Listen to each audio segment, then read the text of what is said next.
मी तिला नागिन म्हणू की कातीन म्हणू? मी तिला नागिन म्हणू की कातीन म्हणू? जाळ्यात अडकवून ती मला चावली होती.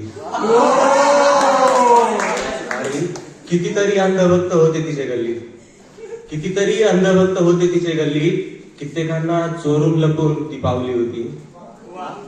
आणि लायन्स विथ वैभव तुम्हाला माहित असेल. वैभव म्हणायचं की निर्व्यसनी लोक आवडतात तिला.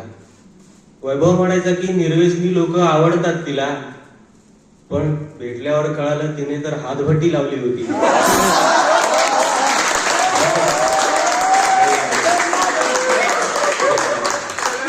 मी तसा खेडेकडचा आहे. इथं आल्यावर सगळं लय भयानक वाटतं, एकदम नवीन नवीनच गरज सगळा. ते कळत नाही ना कसं व्हायला काय ते. आणि तिला अनुभव जणू दांडगा होता. 2-2 लेकरांची ती माऊली होती. मी तिला नागिन म्हणून की कातीन म्हणून? जाळ्यात अडकवून ती मला चावली होती.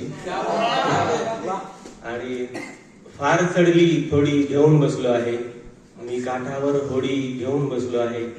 रुसणारी रुसून बसावी नेहमी, मी सुद्धा फुंकून बसलो आहे. काय दिव्यांचे तेज निहाळू, मी चंद्रावर येऊन बसलो आहे. आणि मला वाटतं की खरंच कबीर दादांना आपल्या जे काही परफॉर्मन्स आहेत, जो खरा कलाकार आहे त्यालाच या स्टेजची किंमत आहे.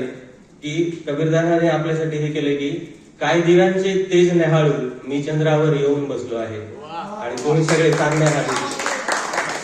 डोळ्यांमध्ये अश्रू नाही असे बोलतो, डोळ्यांमध्ये अश्रू नाही असे बोलतो, सागराच्या लाटा झेलून बसलो आहे. आणि बंदी त्या कामाला काय कामाची, तेच काम करून बसलो आहे. डोळ्यांमध्ये काजळ तू लावते कशाला, की डोळ्यांमध्ये काजळ तू लावते कशाला, मी नजरेला नजर भिडवून बसलो आहे. तुझेच सजने धजने झाले नाही, तुझेच सजने धजने झाले नाही, सगळे लेट आले ना म्हणून. तुझेच सजने धजने झाले नाही, मी पसारा आवरून बसलो आहे. दगडावरती हृदय कोरले गेले होते. आपण म्हणतो ना काय पत्थर दिलं माणूस आहे. दगडावरती हृदय कोरले गेले होते, त्यात भावना शोधून बसलो आहे. मी काठावर होडी घेऊन बसलो आहे. आणि तिच्या आठवणांची लाट येत आहे. रात्री ज्याला झोपेवर जास्त प्रेम आहे त्याला कोणाच्याच प्रेमाचं काही घेणं नाही. खरं किती आठवण असली तर आपल्याला तसं काही करायचं नाही. की तिच्या आठवणांची लाट येत आहे, मला झोप तरीही दाट येत आहे. मला हे न ठाऊक कुठे चाललो मी, माझ्या पाठीमागे तू कुठे येत आहे.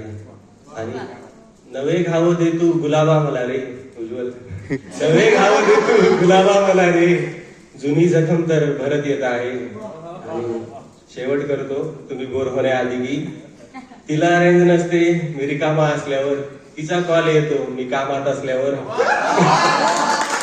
बोलायला लागली की ऐकून घेत नाही, काहीच बोलत नाही तिचा मूड नसल्यावर. ते बोलकी करत, ह्याला जास्त अनुभव आहे बरं का, नाव घेतलं 2-3 वाजता विचारतात सगळे मला की कोण आहे रे ती, सांगतो तिची काही हरकत नसल्यावर. नेक्स्ट इव्हेंटला नक्की या. Thank you so much.